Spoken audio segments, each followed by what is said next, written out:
Atenção! Começa agora uma teleaula de História do Ensino Médio. Você vai assistir a teleaula de número 3. Bons estudos!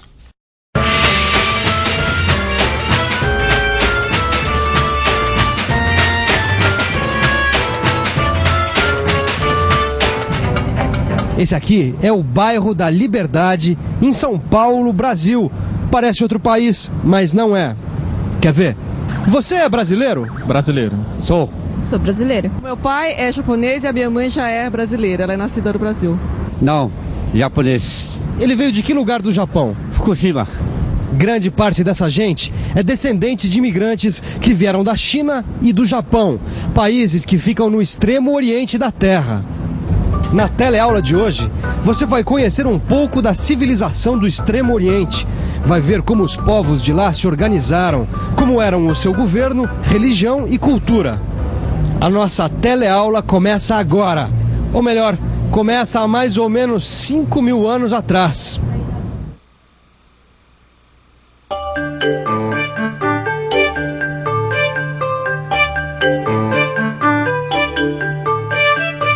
A primeira civilização do Oriente que nós vamos estudar é a China.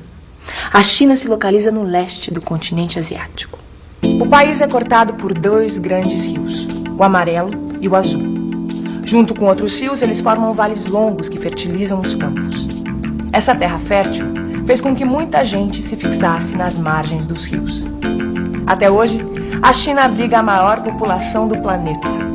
O território da China é um pouco maior que o do Brasil. No entanto, a população é mais de 7 vezes maior. O clima é variado. No norte, o inverno é muito frio e o verão muito quente. Bom para cultivar cereais como o trigo e o centeio. No sul, a temperatura é agradável o ano todo. Nos vales dos rios são cultivados o arroz e o chá. E no sul também surgiu a indústria da seda. Mas a civilização chinesa começou a se estabelecer definitivamente no centro da China, onde o rio Amarelo desemboca. E começou mais ou menos assim. Centro da China por volta de 3.000 anos antes de Cristo.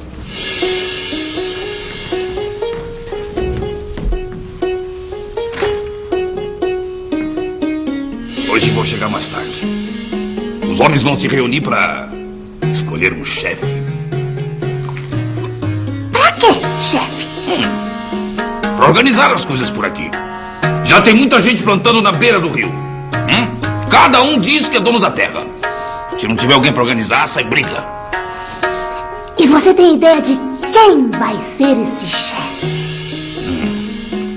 Tem que ser alguém bem forte. Nós vamos escolher o mais forte.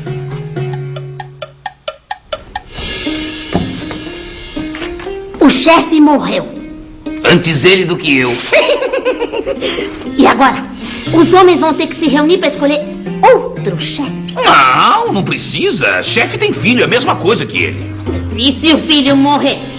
Aí tem outro filho, ou então parente. É melhor assim, eles sabem o que fazem. Os povos antigos escolhiam os mais fortes para chefe. E com o tempo, os chefes acabavam virando reis. Cada território era um reino, sem que ninguém mandasse neles todos. Até que surgiu um poder central, e a China se tornou um império. 2.000 anos antes de Cristo, os muitos reinos da China se reúnem e formam um império. O imperador se chama Yu. Com Yu, começa a primeira dinastia de imperadores da China. Ah, Gil, quer dizer que um imperador é mais que um rei. Pois é, rapaz, olha, veja só, esse Yu era poderoso mesmo. Ele criou até uma dinastia. Dinastia? É, dinastia é uma série de imperadores ou reis que pertencem à mesma família. Tá certo. Bom, se o Yu criou uma dinastia, é sinal de que o império foi bem, continuou crescendo. Com certeza.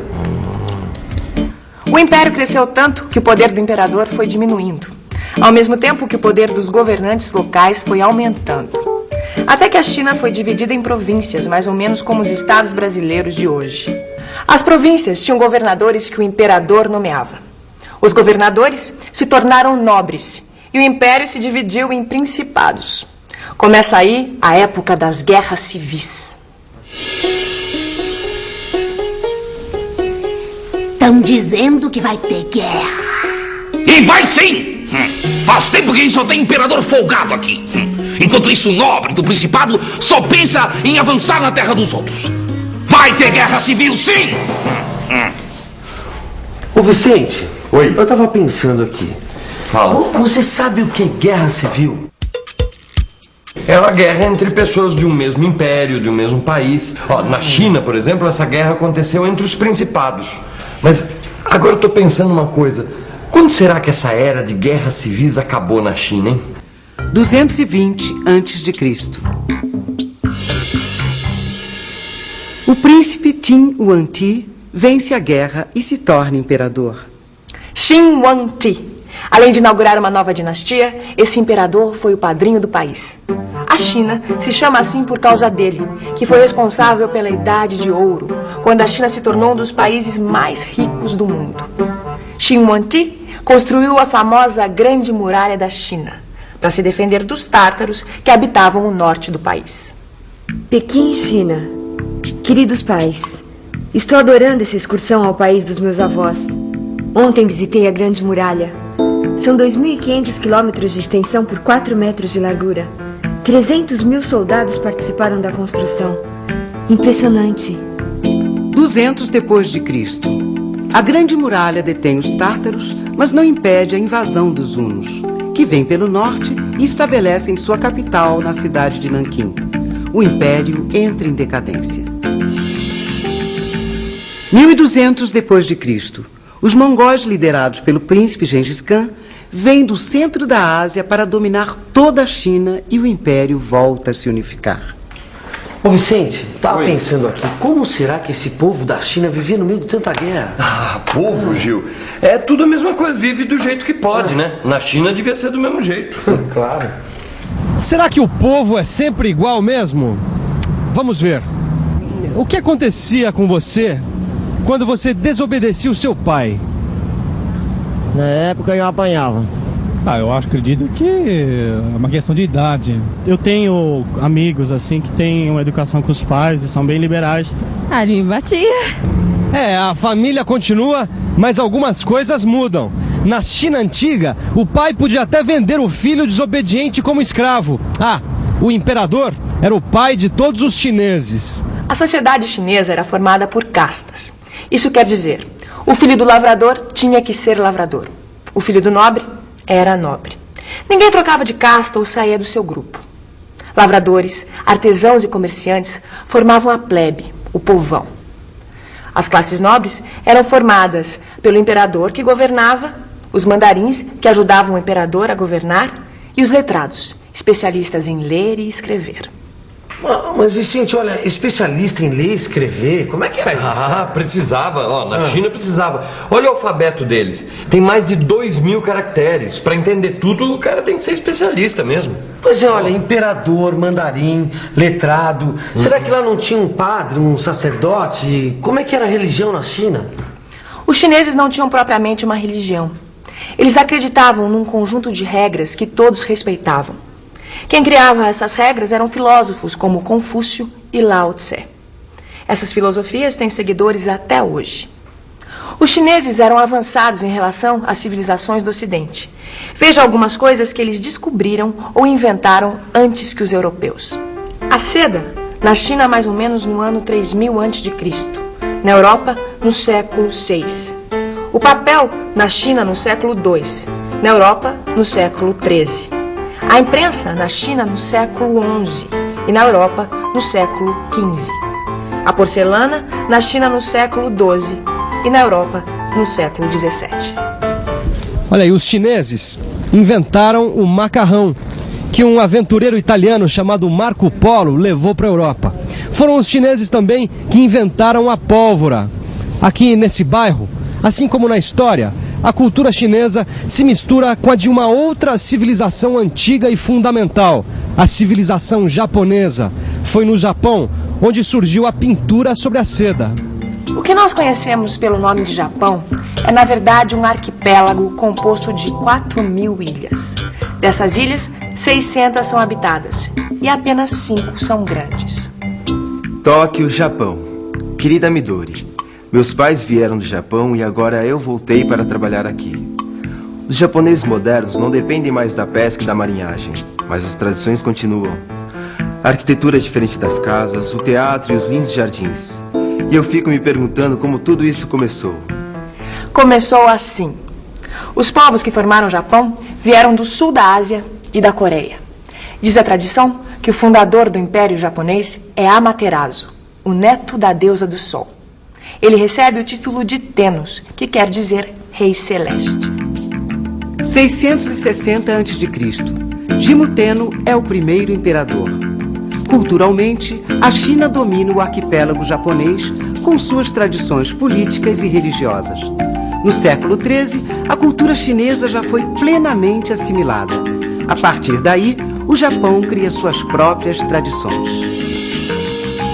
1543, época das grandes navegações. Os portugueses chegam ao Japão trazendo os jesuítas. 1640, os jesuítas são expulsos. O Japão se fecha para os ocidentais. Século XIX, os americanos retomam contato. Ô Vicente, me diz uma coisa, ó. Oi. A China só ficou conhecida pelos ocidentais depois que Marco Polo foi lá. Isso deve fazer uns 600 anos por aí. Exatamente.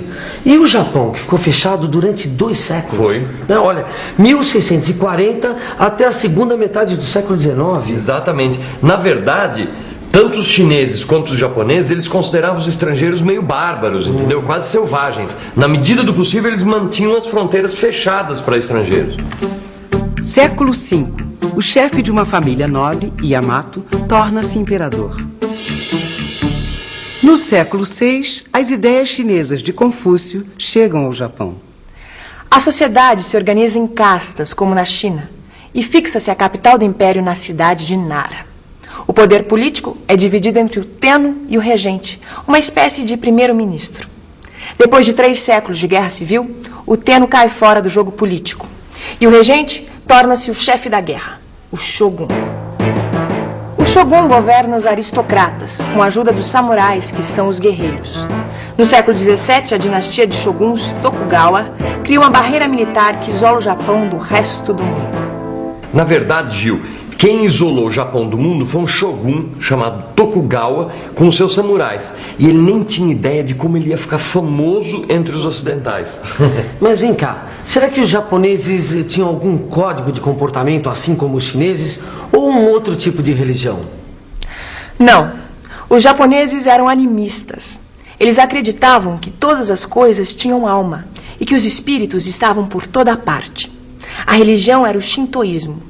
Shinto quer dizer o caminho dos espíritos. Outra religião adotada e modificada pelos japoneses foi o budismo, que foi importado da Índia. Que coisa incrível, hein, Vicente? Hoje a gente fala da China, do Japão, como se estivesse ali na esquina. É mesmo, viu? E olha, que caminho longo a gente percorreu desde aquele agricultor na beira do Rio Amarelo, hein? É verdade. Escuta, vamos ver tudo isso na revisão? Vamos. Vamos lá? E atenção, se liga aí que é hora da revisão. Na teleaula de hoje, você aprendeu que as civilizações do Extremo Oriente são muito antigas. Viu que a civilização chinesa começou na desembocadura do Rio Amarelo, com a escolha de um chefe. E que o fundador tradicional do Japão foi Amaterasu. Acompanhou a formação e a decadência do Império Chinês. Viu que o Japão, governado pelo Shogun, ficou isolado do Ocidente durante séculos e conheceu alguns aspectos da arte e da cultura do Extremo Oriente. Você pode aprender mais sobre essas civilizações lendo o seu livro e assistindo a filmes e até olhando em volta. Olha, esse jardim japonês aqui, por exemplo, é um exemplo de como a história está presente em todos os lugares o tempo todo. Até a próxima!